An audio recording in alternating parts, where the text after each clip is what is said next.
the years of my life, I would say the 20 years of the 22, 3 years of working as an entertainer.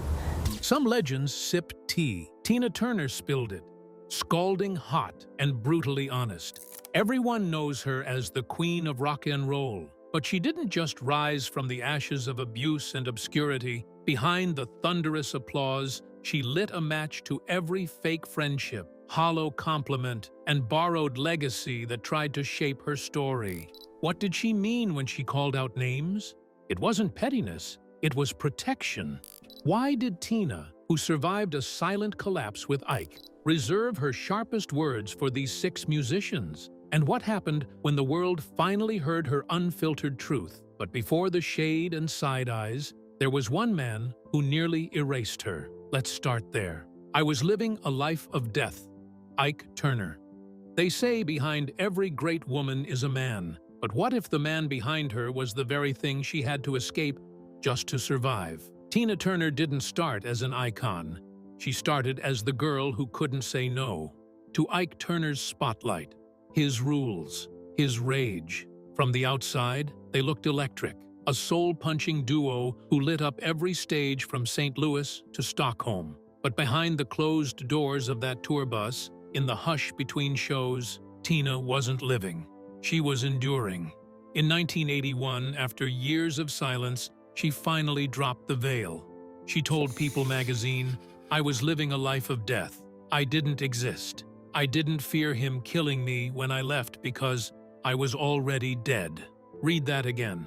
Not dead inside, not metaphorically numb, dead. That wasn't just a survivor speaking, it was a resurrection. Let's rewind. Tina met Ike when she was still Anime Bullock, wide-eyed, full of spark, eager to sing, eager to belong. Ike saw the potential, but not in the nurturing, mentor-y way. It's more like a producer who finds a diamond and then locks it in a vault. He renamed her Tina without asking, built a brand around her image, and just like that, Tina May was buried, and Tina was born inside a cage. At first, she thought the rules were just part of the gig. Late-night rehearsals, endless touring, makeup covering bruises, excuses covering worse. But over time, Ike's control stopped being creative and became carceral. He didn't just choreograph the show, he choreographed her, what she wore when she spoke and how she smiled, who she was. The genius of it is that Ike masked it all as a partnership, but it was never a duet. It was Ike's world. Tina just had to survive it. And here's the kicker. Tina stayed even in the worst moments. Why? Because back then, the industry didn't hand solo careers to battered black women with nothing but raw talent and a dream. She was trapped, in contracts, in loyalty, in fear. Her music was good, but her pain was relentless. It wasn't until July 1st, 1976, that Tina made her break. After yet another violent blow in a Dallas hotel, she slipped out with 36 cents and a mobile credit card. No entourage, no security, just bruises and willpower. She walked into the darkness, not knowing where she was headed, only that it couldn't be back. In her divorce, she asked for nothing. No money, no studio. All she wanted was her name. Let that land. She fought to keep Tina Turner, not because it was given to her, but because she'd reclaimed it. She turned a name forged in violence into a weapon of liberation. That was her first act of rebellion, her first act of authenticity. The birth of the woman who would later command stadiums and shake the walls of rock history started with walking away barefoot, broken, and free. But here's where it gets real. Even after leaving, the shadow of Ike lingered. Producers wouldn't sign her. Labels passed. She was too old, too black, too damaged, and too disco in a post-disco world.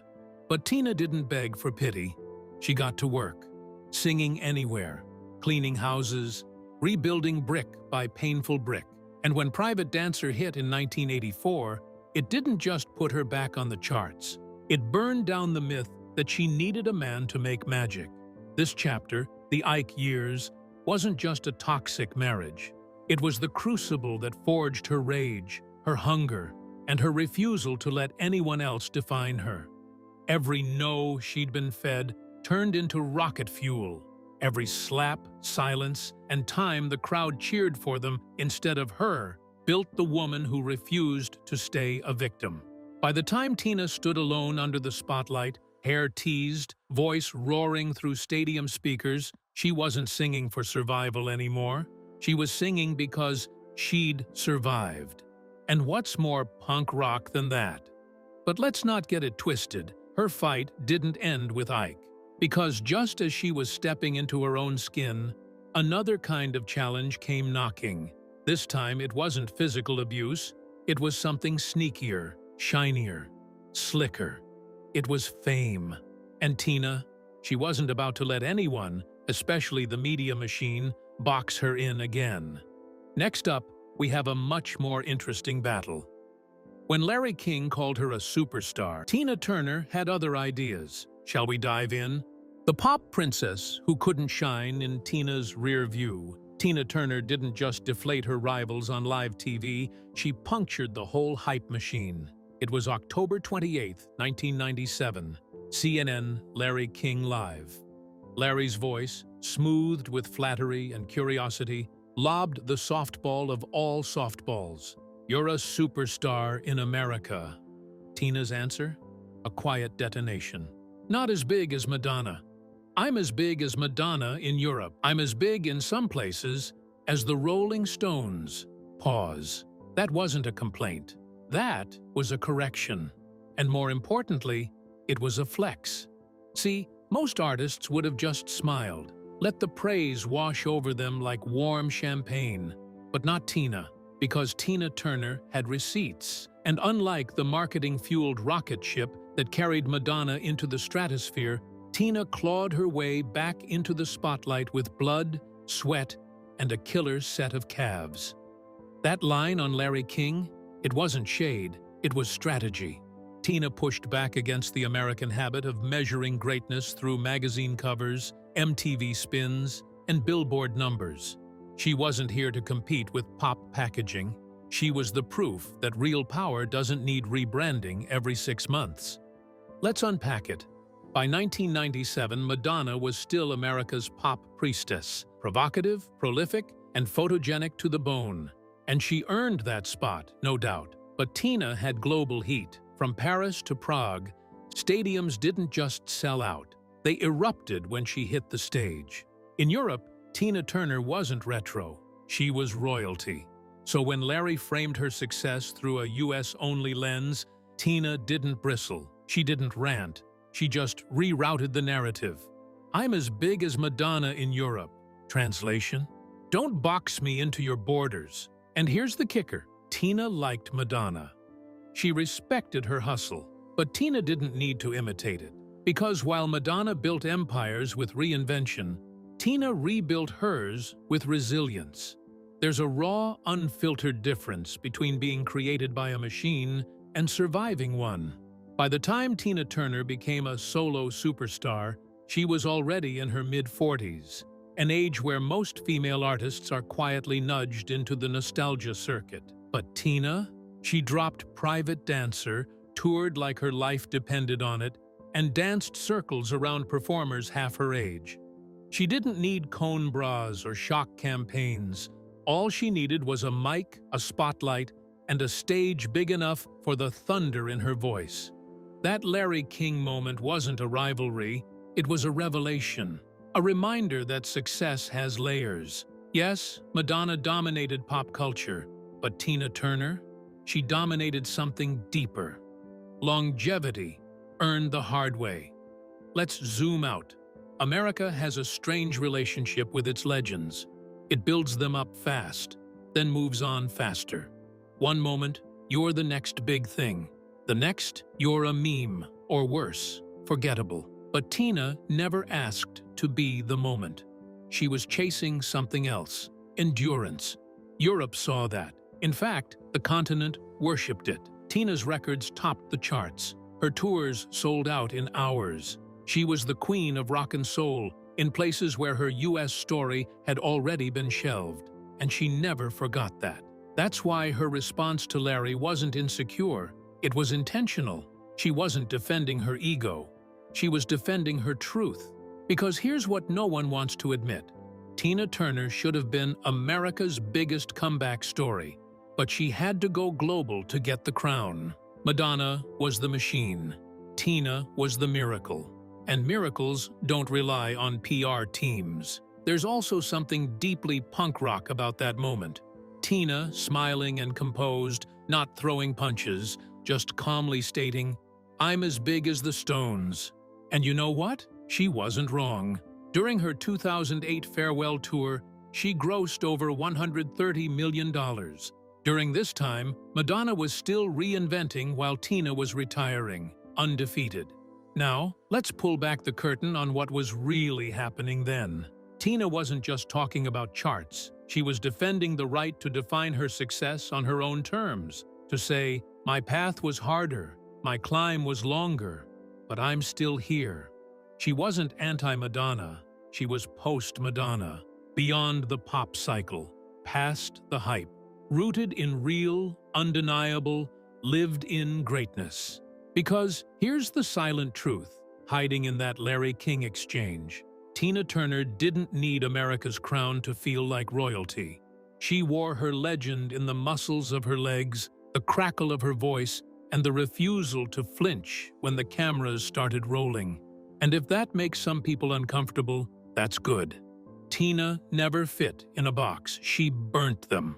Now, what happens when the Queen of Rock looks across the aisle at the so-called Godfather of Soul and says, "I never did like him"? Buckle up, because James Brown is up next, and Tina's about to rewrite his legacy with just one line.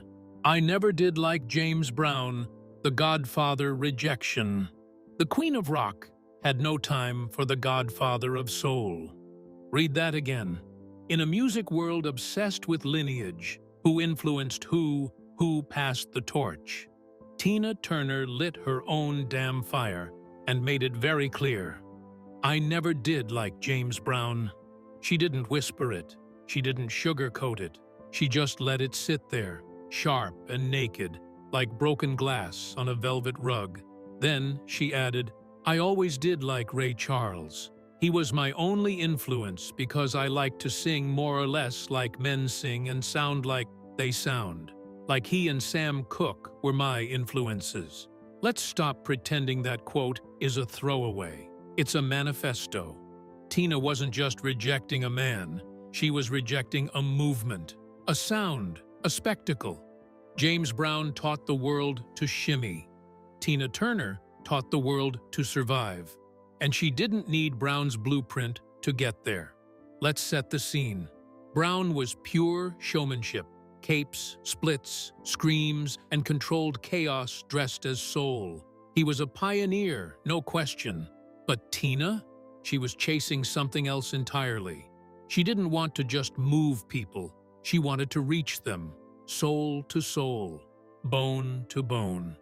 That's why she latched onto Ray Charles and Sam Cooke, because their music wasn't just a performance. It was pain with a melody.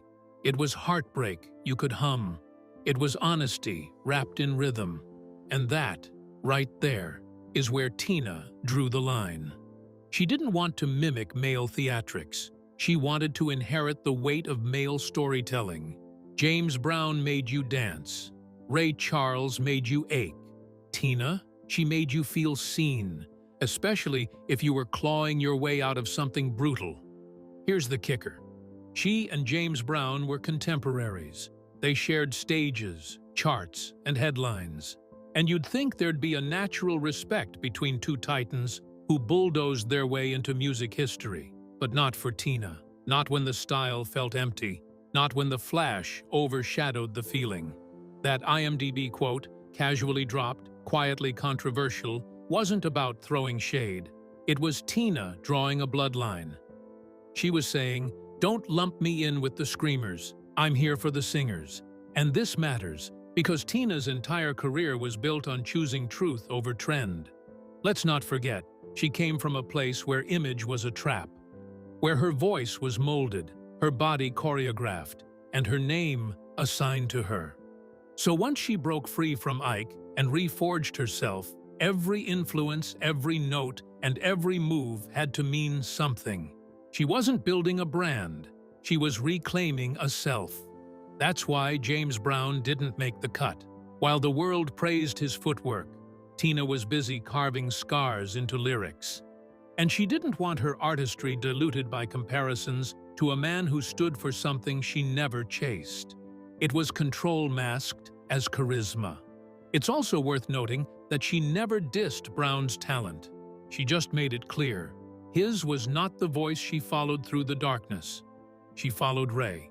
She followed Sam because their songs sounded like bruises, like burdens, like every hotel she snuck out of, every deal she got lowballed on, and every time she was told she was too old, too black, or too late. In her world, influence wasn't about fame. It was about feeling. Now, why does this matter in the long game? Because Tina's rejection of James Brown wasn't just musical, but moral. It was about preserving a lineage that didn't rely on razzle-dazzle. It was about standing firm in a culture obsessed with flash and reminding us that substance still matters. Tina's voice didn't need embellishment. It already carried the freight of two lives, one that was stolen and one that she built brick by bruised brick. She didn't need a cape to exit the stage. She walked off like a survivor. And this moment, the "I never liked James Brown" moment, isn't petty, but a neon sign flashing above her career. I choose authenticity, even when it's unpopular. You won't find her trashing colleagues on talk shows. She kept it tight, kept it classy. But when she did speak up, you better believe it meant something. Because for Tina, every rejection was a reclamation. Every no to someone else's style was a yes to her own. And in an industry built on mimicry, that kind of clarity is rare. It's fierce. It's revolutionary. So when she said, "James Brown wasn't my guy," she wasn't being disrespectful. She was drawing a map to where she came from, to who she truly was. And that map, it didn't have detours for showmen, only soul. But now, what happens when one of those soul men turns out to be a mischievous rock god who tries to turn a duet into a grope live on stage? What does Tina do when the boundary lines blur? Coming up next, the Rolling Stones connection. Because even with rock royalty, Tina had one rule: you don't touch the crown. Mick is just naughty, the Rolling Stones connection. Even rock royalty couldn't cross Tina Turner's boundaries.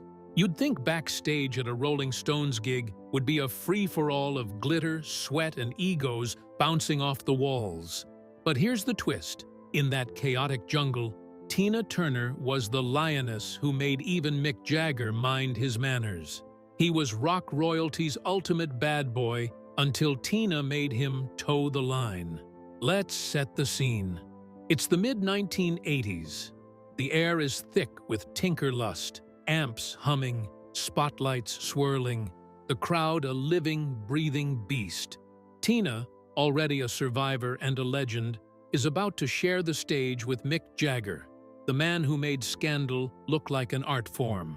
You'd expect fireworks, you'd expect chaos, but you get a masterclass in dignity, delivered with a sly smile and a steel spine. Here's the jaw-dropping moment. The first time Tina went on stage with Mick, he tried to nudge the microphone in her crotch. Not an accident, nor a misunderstood dance move. It was a deliberate, cheeky push. Classic Jagger. The crowd roared. The tabloids salivated. But Tina? She didn't flinch. She didn't freeze. She shot him a look that could melt steel and kept singing. Later, she'd laugh about it, calling him just naughty. Her words, raw and unfiltered. With Mick, you always have to be on guard, but he's like a brother. But here's the kicker. Tina Turner didn't let even her rock brother overstep her boundaries. She could have called him out and could have started a feud that would have set the music world on fire. Instead, she set the tone, playful but firm. She owned the stage, her dignity, and her domain. Mick Jagger learned fast. that Tina Turner was nobody's prop, nobody's punchline. If you wanted to share her spotlight, you'd better bring respect. That's the real story behind the headlines. Not the skirt ripping at Live Aid, not the flirty duets or the rumors. It's the silent contract of respect Tina demanded and got from the world's most notorious showman. She could laugh at his antics, even call him naughty, but she never let him or anyone define her. She was the guardian of her own legend and ensured everyone knew it. Think about it. This is a woman who'd already survived Ike Turner's silent collapse, who'd stared down the industry's walking red flags and come out swinging. She wasn't about to let a rolling stone roll over her. On stage, she was untouchable. Off stage, she kept her circle tight, her boundaries tighter. Their relationship, complicated, yes, full of admiration, mutual respect, and just enough edge to keep things interesting. Tina calls Mick a brother, but never lets him forget that she is the queen. He might have been rock's ultimate bad boy, but when it came to Tina, he played by her rules. It was evident she was sovereign, and no matter how wild the duet got, the queen never gave up her crown. But now, let's take a harder turn. Because if Mick was a playful brother in her professional sandbox, America was the ungrateful ex that almost let her slip away. What happens when the country that made you suddenly acts like it barely remembers your name? Get ready, because Tina Turner didn't just find fans overseas, she found freedom. The European appreciation, America made her, but Europe saved her. America made her, but it was Europe that bowed. Funny, isn't it? The country that watched Tina Turner rise, survive, and reinvent was the same one that nearly turned its back when she needed a second chance. So she left, not out of bitterness, but because she knew her worth. And sometimes, you've got to cross oceans to hear your own echo. By the late 1970s, Tina's name still carried weight, mostly as the woman who'd escaped Ike, the bruised phoenix who hadn't quite figured out how to fly solo. The American music industry shrugged. Too old, too black, too rock for R&B, too R&B for rock, and too female to lead stadiums. They didn't say it out loud, but the message was clear.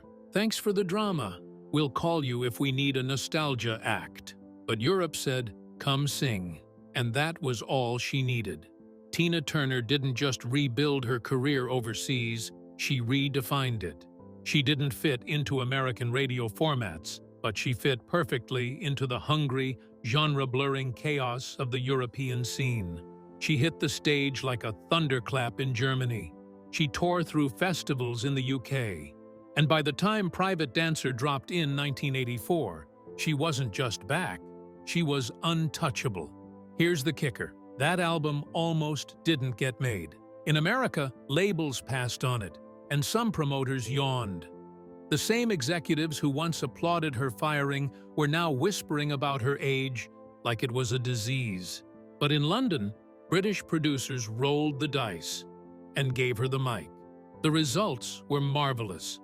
7 million copies sold, 3 Grammy Awards, and a sold-out world tour that told America, loud and clear, you snoozed, you lost. I remember the first time I heard Tina's Private Dancer. It was on a scratchy cassette in my cousin's living room. The room went still, as if everyone was holding their breath. It wasn't just the song. It was the sense that she'd survived something we couldn't name. That's when I realized Tina didn't just perform. She confessed. Let's talk about that gap between where she was ignored and where she was immortalized. In Europe, she wasn't the ex-wife of a notorious abuser. She wasn't an old woman trying to stay relevant. She was Tina Turner. Period. The voice, the legs, the legend. And maybe, just maybe, Europeans saw something Americans were too distracted or too damn arrogant to notice. That greatness doesn't age. It evolves. You want irony? She got inducted into the Rock and Roll Hall of Fame twice, but it wasn't until after she'd conquered Europe that the US industry started to crawl back to her feet. Because that's how it works, isn't it? America likes its icons to suffer, stumble, and then shine, but only if they follow the script. Let's not downplay this. She needed Europe, not because she lacked talent, but because she needed space. Space to exist without the boxes America kept shoving her into, the black woman with a raspy voice box. Europe didn't give her a box, they gave her a stage. And Tina lit it up like it owed her something. It wasn't just the crowds, it was the culture. European audiences didn't flinch at her age. They didn't try to pit her against Madonna, Whitney, or Janet. They didn't demand she be soft, or sexy, or apologetic. They wanted the truth. And Tina was the truth. Every scratch in her voice, every stomp of her heel, every hip shake, earned, not performed. She said it herself. Europe has been very special to me. America is where I was born, but Europe is where I became free. That's not shade. That's a scar healing in real time. And here's the wild part. By the time America finally caught up, she didn't need them anymore. She had castles. She had citizenship. She had peace. Imagine that one of America's greatest living performers chose not to live in America. That should tell you everything. But this isn't a sob story. This is a lesson in reclamation, in choosing where your love gets poured and where it is earned. Tina Turner didn't beg for a comeback. She built one, and when the gatekeepers kept the doors shut, she flew across the ocean and built her own empire. That's the heart of her story. She didn't wait for permission. She didn't conform to the industry's narrative. She told her own. And now, after the feuds, the fists, the footnotes, we reach the final, quiet triumph. Because every headline they used to define her, she rewrote it. She eclipsed every stage that had once ignored her. But the real mic drop was that Tina Turner became a legend, not because she was loved, but because she refused to be forgotten. And if you think that's the end of the story, think again. Because next, we're pulling back the curtain on the entire journey. Every feud, every fight, every line she refused to cross. The legend she refused to let anyone rewrite. Because when Tina Turner left this world, she made damn sure her story stayed hers. The legend she refused to let anyone rewrite. Every barb, every put-down, and every bit of boldly drawn shade was part of her masterpiece. In an industry built on fakery, smoke, and mirrors, Tina Turner was ruthlessly real. No PR gloss, no fake feuds for headlines, just truth, sometimes whispered, sometimes roared, but always hers. Look closer, and you'll see it wasn't just drama, it was defense. Ike Turner, she didn't just leave the man, she left his entire machine. She walked out with nothing but a name and turned it into a crown. That wasn't revenge, that was reclamation. A jaw-dropping act of survival and self-possession. The silent collapse of a toxic empire was replaced by the rise of a queen who refused to be anyone's shadow. Madonna? Tina never dragged her. She simply drew a line between stagecraft and soulcraft, between marketing and mastery. "I'm just as big in Europe," she said, not bitter, but bigger. Here's the kicker. Tina wasn't jealous. She was calling out the difference between manufactured pop and raw, unfiltered authenticity. Madonna was a product of savvy branding. Tina was a force of nature, forged in fire and grit. James Brown? She didn't fake respect for someone who didn't shape her. She named her true influences Ray Charles and Sam Cooke, and stood firm in a lineage built on emotion, not spectacle. Tina didn't need to outdance James. She outlasted him. That line, it's not just a shade. It's a declaration of artistic integrity. Tina chose her musical ancestors with care, refusing to be lumped in with anyone who didn't share her soul's blueprint. And Mick Jagger? She had love for the man. Admiration, even. But even rock royalty didn't get to test her boundaries. When that mic slid too far, she dodged, and with a single line, "He's like a brother," put him in his place without burning the whole bridge down. That's Tina's genius. Fierce enough to defend her dignity, wise enough to keep the peace when it mattered. Each of these moments wasn't just a headline or a celebrity spat. They were bricks, hand-laid in the fortress of a woman who had finally taken back her story. Tina Turner didn't fight for fame. She fought for freedom.